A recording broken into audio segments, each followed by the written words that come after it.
In the mid-90s, fighting games had sort of transitioned from 2D fighters to 3D fighters. And the fighting game companies were trying to figure out a way of, getting players back into their particular games. So companies like Capcom and SNK were devising ways of just trying to do unique or gimmicky things in order to, turn people's heads and say like, oh, okay, I'll go check this out. And one of those things that both Capcom and SNK ironically were working on at the exact same time was to sort of take the tag team element from pro wrestling matches and bring that into their 2D fighters. For SNK, that meant creating Kizuna Encounter, which is actually a sequel to Savage Reign, but it's just so much better in every single way. It looks nicer, it sounds better, and it features far better gameplay, including speed. That's right, this one is a lot faster than the original. Gone is the two-line battle system from Savage Reign, being replaced instead by a much simpler and yet more diverse combo system.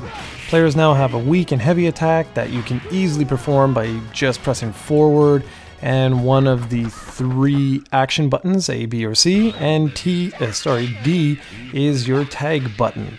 But this is where things are interesting. You can't just tag on the fly. Nope. You gotta actually go to a designated area on the stage in order to tag out. So again, much more like a pro wrestling match where you would go to your corners. So this adds an entirely new strategic element to the game because you're constantly trying to keep your opponent from their tag, whatever you want to call it, corner or section or whatever. So to aid you in this, SNK added a dodge or sway move. Now this is interesting. Both are really useful.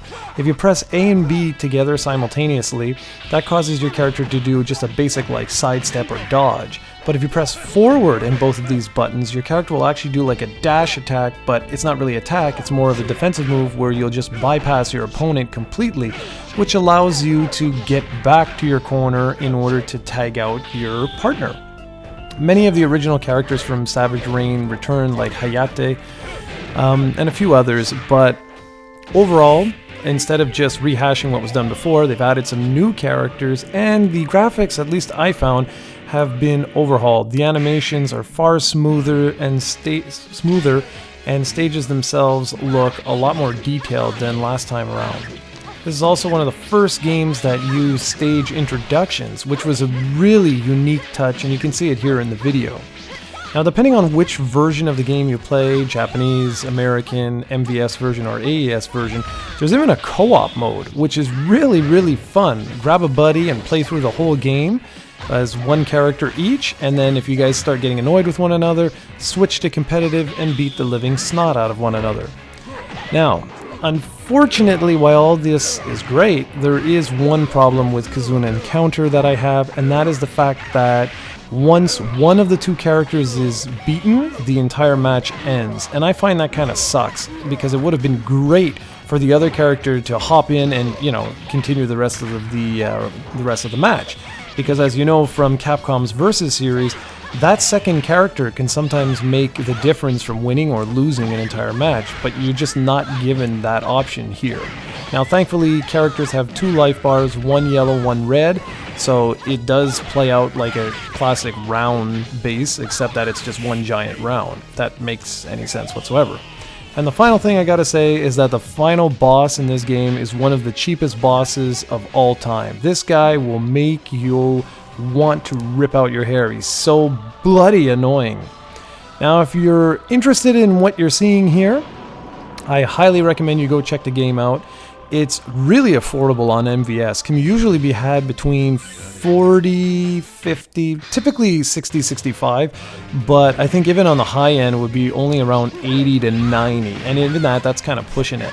However, on the AES, it is extremely rare and can hit upwards of $600 to $800, so yowzer.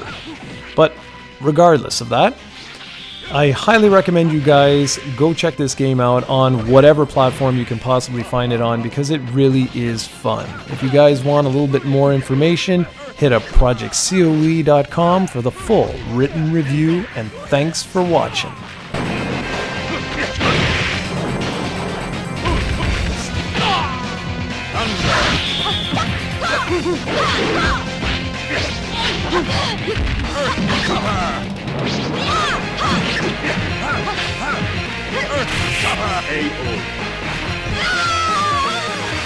Ha ha ha!